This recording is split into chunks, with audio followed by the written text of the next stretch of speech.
La foi, pour moi, elle est très simple. Elle est très simple, c'est d'accorder toute confiance à Dieu sans se poser de questions. Je vais le dire ainsi. Et je prends un exemple pour l'expliquer. Un enfant de 8 ans qui vit avec son père, avec sa mère, tout naturellement, pour lui, ses parents sont capables de tout faire. Donc, l'enfant demande tout ce dont il a besoin à ses parents, à son père, on va dire. Il demande tout ce dont il a besoin à son père.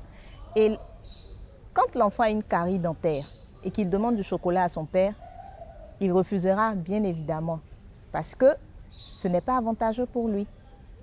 C'est la même chose pour nous.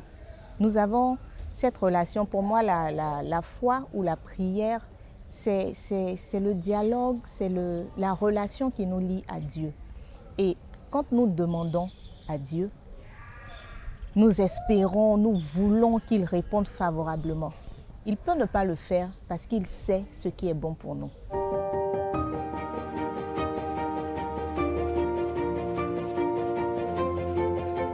Et je pense que c'est de cette même manière-là que notre Dieu, notre Père fonctionne avec nous.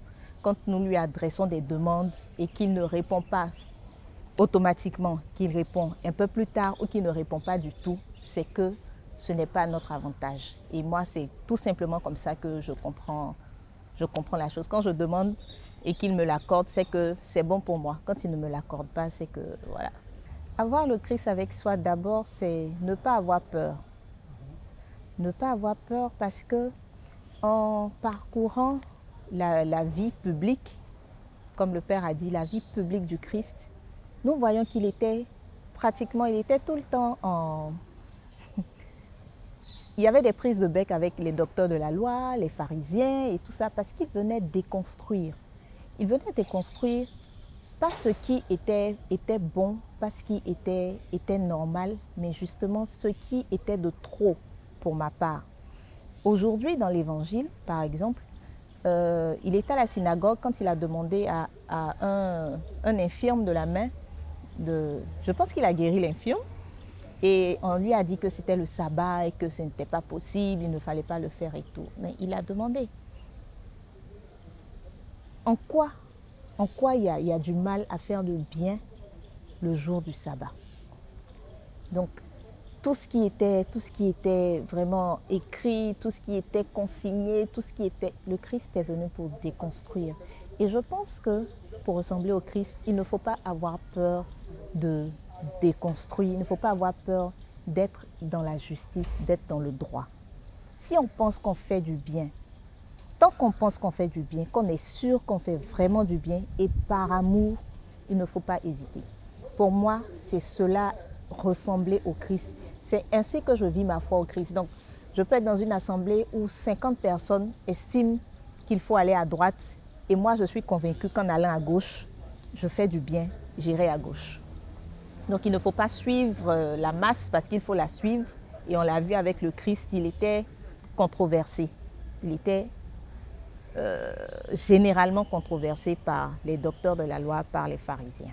Je parlais hier avec une personne qui me parlait ici des gens qui jettent des sorts, des sorciers. J'avais vraiment le sentiment que ces gens étaient emprisonnés par des paroles dites dans les villages, tout ça. Est-ce que la foi au Christ, ça permet de dépasser ça? Je pense que tout ce qui nous arrive, c'est parce que nous croyons que cela peut nous arriver. On sort les matins, on sort de la maison, sur le chemin du travail, on voit des canaris cassés à des carrefours et tout. Moi, je ne sais pas pourquoi une personne est venue casser son canari, mais cela n'aura aucun impact sur moi parce que j'ai confiance dans le fait que le Christ me protège. J'ai confiance dans le sacrifice du Christ qui est mort pour moi. Il n'y a pas plus grand sacrifice que de donner sa vie. Et pour quelqu'un qui a donné sa vie, moi je lui dis, le sacrifice que tu as fait, le sang qui a coulé est le sacrifice suprême qu'il y a eu sur cette terre. Alors, moi je me recouvre de ce sang-là parce que j'ai confiance en sa puissance. Et je vais tranquillement, sans souci. Il ne faut pas croire en ces choses. Elles existent. Je ne dis pas qu'elles n'existent pas. Elles existent, mais il ne faut pas y accorder de l'importance justement pour que ça ait aussi un impact sur nous.